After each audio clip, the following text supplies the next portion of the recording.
So hello students. So now in this video we are going to solve this very interesting question from inverse trigonometry.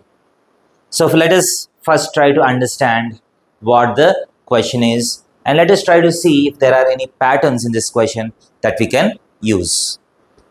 So f of x is equal to sine inverse of, you have a complicated expression 3x power 4 plus 6x square minus 1 by x square plus 1 whole cube. G of x is defined as f of x plus 3 secant inverse x square plus 1, f of x plus 3 cosecant inverse x square plus 1 in different intervals. Next, you are asked to find g of certain numbers and you are asked to find the number of solutions of g of x is equal to tan of cot inverse of 1 by 4x.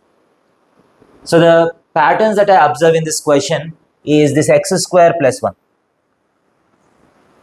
So this x square plus 1 looks very dominant in g of x, and because the question is asked about g of x, most probably g of x should be a very simple function. That means somehow this f of x should also be related to either 3 secant inverse of x square plus 1 or 3 cosecant inverse of x square plus 1. So that's the idea that I'm going to use. And here x square plus 1 whole cube is there in the denominator.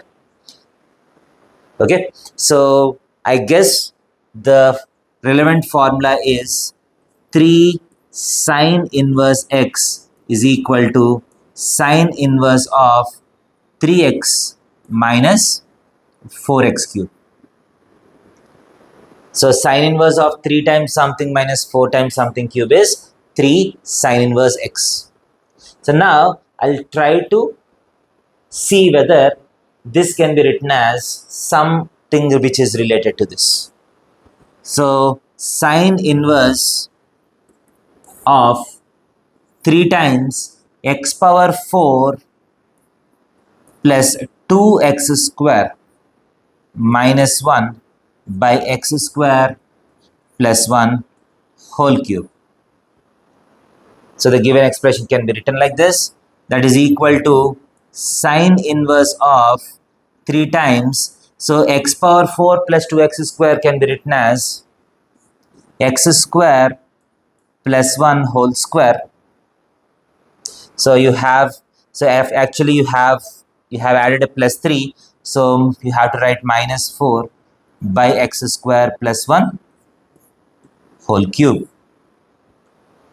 So this can be written as sine inverse of 3 by x square plus 1, x square plus 1 whole square and x square plus 1 whole cube gets cancelled, minus 4 by x square plus 1 whole cube.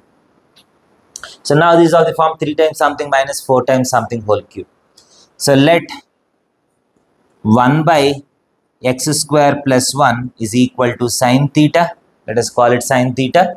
So this becomes sine inverse of 3 sine theta minus 4 sine cube theta, which is equal to sine inverse of sine 3 theta.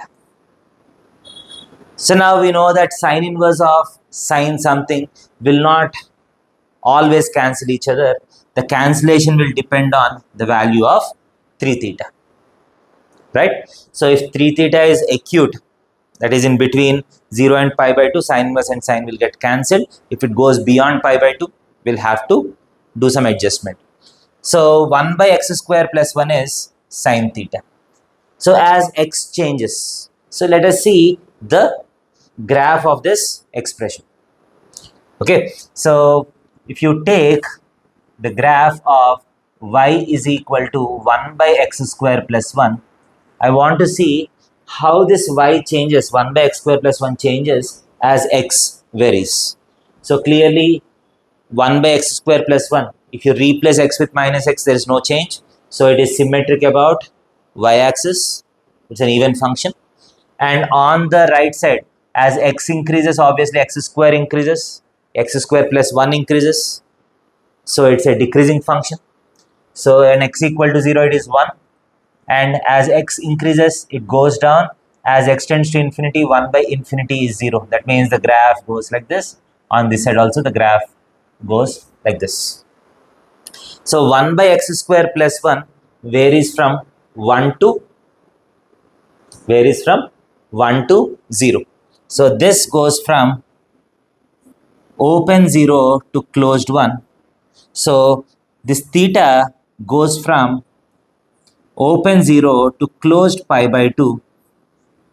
So 3 theta is going to go from 0 to 3 pi by 2. So we know that sine inverse of sine 3 theta. So sine inverse of sine 3 theta is equal to 3 theta if 3 theta belongs to 0 to pi by 2.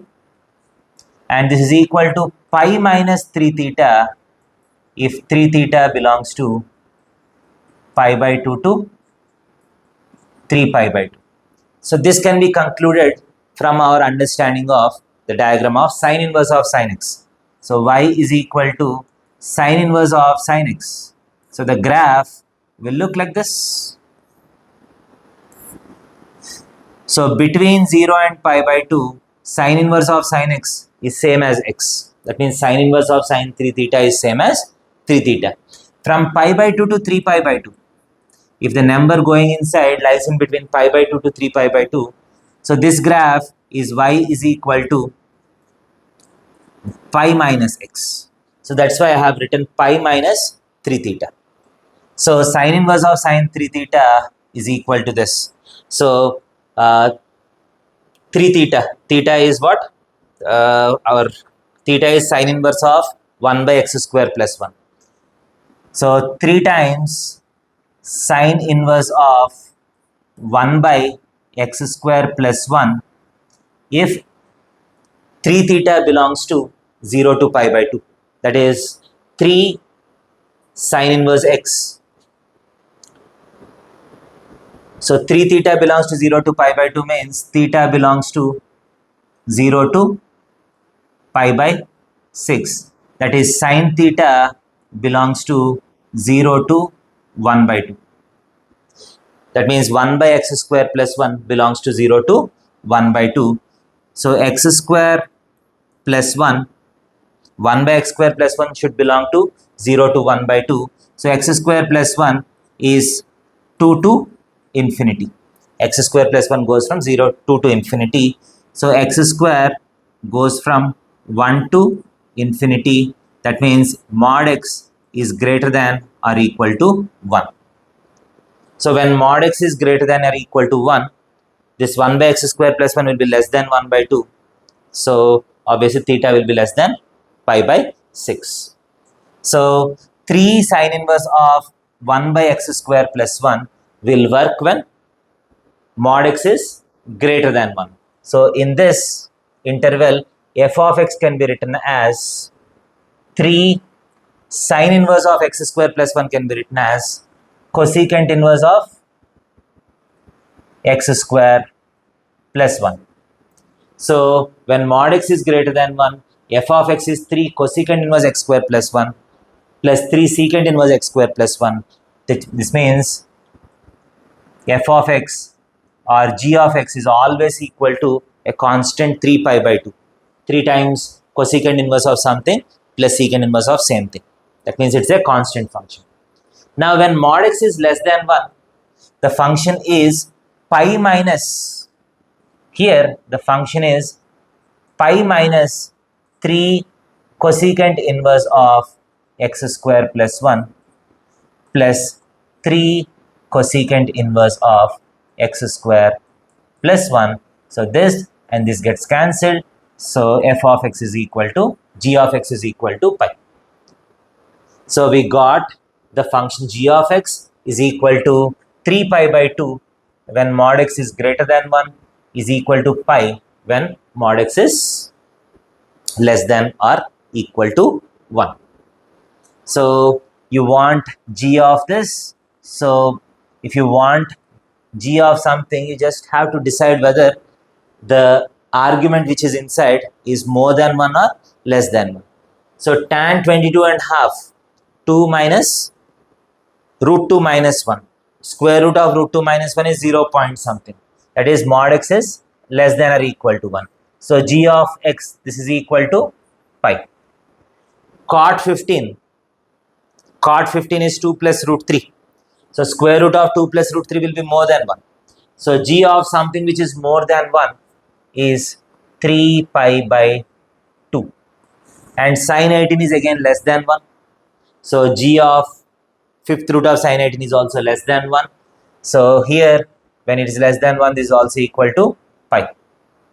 So you have 2 pi plus 3 pi by 2, which is equal to 7 pi by 2.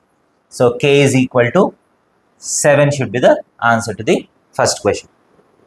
And the number of solutions of g of x is equal to tan of cot inverse of 1 by mod 4x. So cot inverse of 1 by mod 4x can be written as tan inverse of mod 4x. So tan of tan inverse will always get cancelled. So this function is completely mod of 4x. So you take g of x and mod 4x. So let us draw the graph of g of x. So mod x greater than 1, it is 3 pi by 2. So let us, so if you take the graph of y is equal to g of x, so between minus 1 and plus 1, that is mod x less than 1, you have f of x is equal to pi. So f of x is equal to pi. And after minus 1 and plus 1, the function is equal to 3 pi by 2. The graph is like this. So let us just see where the solid dots and hollow dots are. I think the solid dot is at pi. Mod x less than or equal to 1, it is pi. So you have solid dots here and hollow dots here. Next you have the graph of y is equal to 4 times mod x. You know that it's a V-shaped graph. So when x is equal to 1, y is equal to 4. When x is equal to 1, y is equal to 4. This is 3.14. So 4 will be somewhere here between, 4 will be somewhere in between pi and 3 pi by 2. So the graph will pass through something like this point. So mod 4x will be like this. This side also mod 4x will be like this, right? So it will intersect this graph at 2 points clearly, and it will also intersect the upper 2 arms at 2 points. So there are a total of 4 solutions. So g of x is equal to 4 mod x will have 4 solutions. So I hope you have understood the concepts involved in this question. Thank you.